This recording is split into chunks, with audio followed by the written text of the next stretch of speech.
I'm going to tell you a little story about myself, and I don't mind because I embarrass myself all the time anyway, so it doesn't matter. I am not, or never was, a ruler person. I have a 8.5 inch by 20-something inch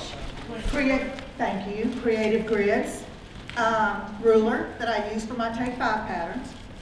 And I think I have a 6-inch square, and that's all I ever had. Rulers to me are like buying tires. You didn't need them. You know, I mean, you certainly don't want to spend money on them because you'd rather spend money on fabric. And I could see no need to use these things. But at one market here recently, in the last year or so, I walked by these at Checkers' booth, the Creative Grids rulers that had these funny looking triangles on them. And I thought they were really cool looking. Didn't know what they were for, brought them home, put them in my ruler basket, and it sat there. Well, one afternoon, on a rainy afternoon, we get plenty of them in Louisiana. This was in the ruler basket, and I was kind of bored. I had to take a break from writing the book for Martindale that I was doing and a million and one other things that were going on at the time in my life, and I needed a break. So I pulled this out of the ruler basket and I looked at it, and I saw, as you can see, the block that you can make with this ruler. And I thought, well, that's pretty cool, but this is a $25 ruler. And I always look at things, try and look at things from a consumer standpoint as well as a, designer standpoint. And I thought, well, that's a really neat ruler, but I don't want to make just one block with it. So I brought out my sketchbook and I started sketching. And about 3 hours later, I had a book with over 30 different designs in it. And I thought, maybe rulers are good for something. So I got on the phone and I called a friend of mine that works at Checkers, and she said, you need to talk to Penny and you need to talk to a couple other people and show them what you've done. So it was almost market time. That's why I was so stressed out and I had taken a break. And I brought my sketchbook and I talked with Rob and I talked with Penny, and then I actually met Rachel Cross, who is with Creative Grids. And Rachel and her husband kept looking at my sketches and they said, you can't do that with this ruler. Yes, you can.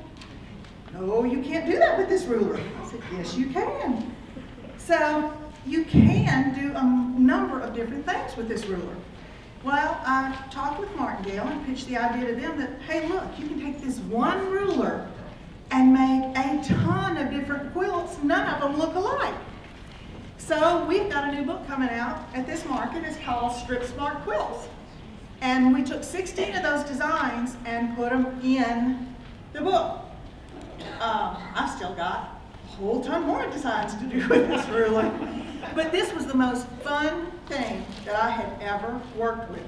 Number one, it's easy. You put, and I'm going to put this down, I'll talk louder. But you take your 2.5 inch strips, okay?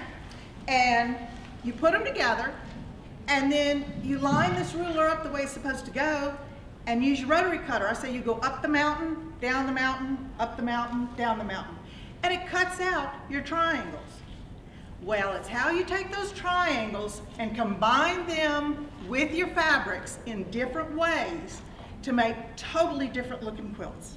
And I'm going to show you all the quilts so that you can see the possibilities, so that your customers realize that they're not buying a ruler to make one block. They're buying a ruler that opens up a world of possibilities for them, just by the way they use their fabrics and they use the placement within the quilt, okay? Let me start off with the one that, okay, we can do this one, right. This is one of them. Let's see, what did I call this one? Pickup sticks. Okay, and I'm telling you another little story real quick. The names of the quilts and the what goes on with the quilt in the book, like pickup sticks. I've given each quilt a specific name, and it has a little story behind it. My dad, last summer, ended up getting very sick. He had dementia, pretty bad, and we found out he had both brain and lung cancer. And within 3 weeks, he was gone. But during that time, I sat with him up at hospice, and I had been working on the book. I had the manuscript put together as far as all the directions. But I didn't have a way to tie everything together. I just was struggling with how to tie all the information together. And I sat there with Dad, and I know most of the time he couldn't hear me, sometimes he could, and he would squeeze my hand. But I started telling him stories about when my two brothers and I were kids, and things that happened to us, you know, all these funny stories that everybody has when they're kids. And Dad would squeeze my hand, this or that or the other, and all of a sudden it hit me that the majority of these quilts had ties back to my childhood. So this is pickup sticks. I used to love playing pickup sticks, and invariably, I don't know if y'all remember, this is way back, they were wood, they weren't plastic. And I had a habit of not picking them up, and I remember my dad stepping on one time. I didn't put that story in the book, but I talked about pickup sticks. So this is one of the shapes that you can make. Your triangle is right here. This is your strip of 2.5-inch strip of muslin, your 2.5-inch strip of, I used a blue, or is that purple, fabric. But when you alternate your muslin and your muslin, you get a totally different look in this quilt. Can they touch this? Can we pass it? Touch. Okay, So that's pickup sticks. This one I call Daydream Believer. Who was in love with the monkeys? I had two brothers. Guess what was on the other channel at the time? Gilligan's Island. What did they want to watch? Gilligan. What did my daddy make them watch? The monkeys. And that was Daydream Believer. It's a 4-piece block. In this one, I did not use 2.5 and 2.5-inch strips. I took a 2.5-inch strip, and I combined it with two 1.5-inch strips. When you combine that, you get a totally different looking block, and you get this. So you're only using the top of the ruler. Sorry? You're only using the peaks of the ruler. You're not using the flat. You're using the peaks of the ruler. This ruler will cut out strips for you, your strips, if you have straight yardage and are not using the pre-cut 2.5-inch strips. So you can cut your own and then cut your triangles out. She's talking about this piece in here. Is an actually usable one? This one Yes. is a usable one. You go up and down and up and down. You have two identicals. This forms the exact opposite triangle that these two are. Oh, yeah. Gotcha. Do I have a boot? 823 is my boot number. Yeah, Sorry. we would not do well at charades. No. So yeah, so that's part of it as well, is that this forms the opposite triangle. Now imagine if you've got your 2.5-inch strip here and your 2.5 muslin color. Then this one is going to be muslin color. But now start putting 1.5, 1.5, and a 2.5, or 1.5, 2.5, 1.5. That's what happens in the book. I combine the strips in different ways. And your triangles come out different. And then I start cutting the triangles in half, as you'll see in some of these other ones, and it explodes into totally different looking quilts. This one is called Brownies a la mode.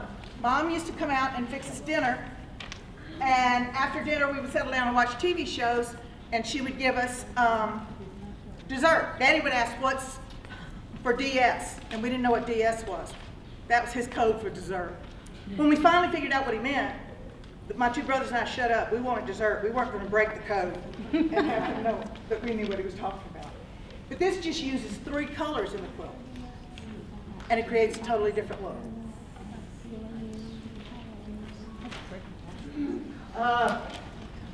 Here's one that I took those 1.5-inch strips instead of 2.5. You take 1.5-inch strips, so you need 4 of them.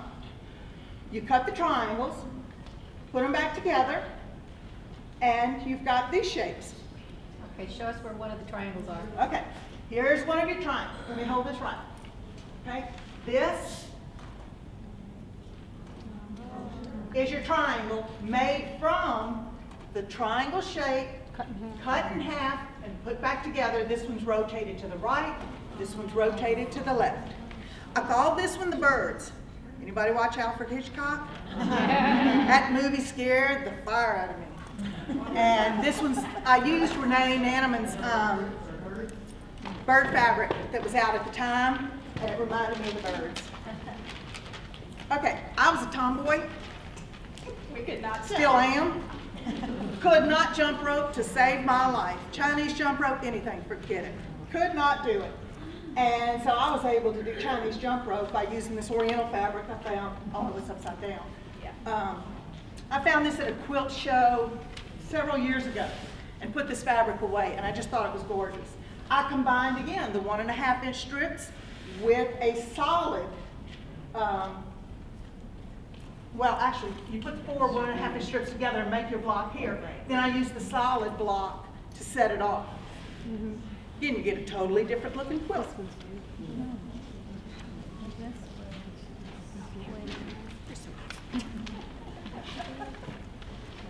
Okay, this one's really interesting. They remember Chubby Checker and the twist? My mother made me stand up and dance the twist in front of company all the time. And this reminded me of the twist. This takes the 2.5 inch strip, 2.5 inch strip, you're cutting your triangle, cut them in half, and you put them back together in a pinwheel variation. You're cutting away your seam allowance. So instead of these points matching, they set apart because you've cut away that seam allowance. And boy, I've got more designs for this one that just don't look like this. It goes totally off the wall, because cutting away that seam allowance gives you a whole new realm of design possibilities.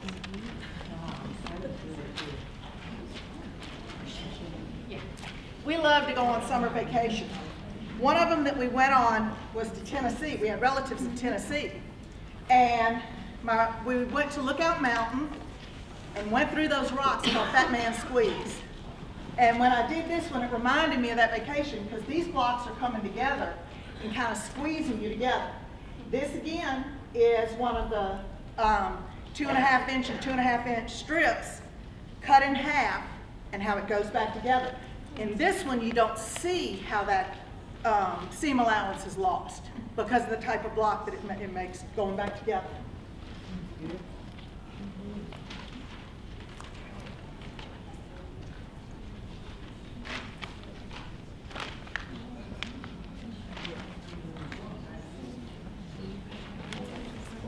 Oh yeah, this is my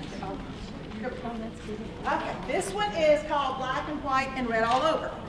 It just takes the traditional 2.5 inch strip, cut your triangles, and put them back together. But when you use a few strips of red in there, it really gives you more design possibilities to set things off.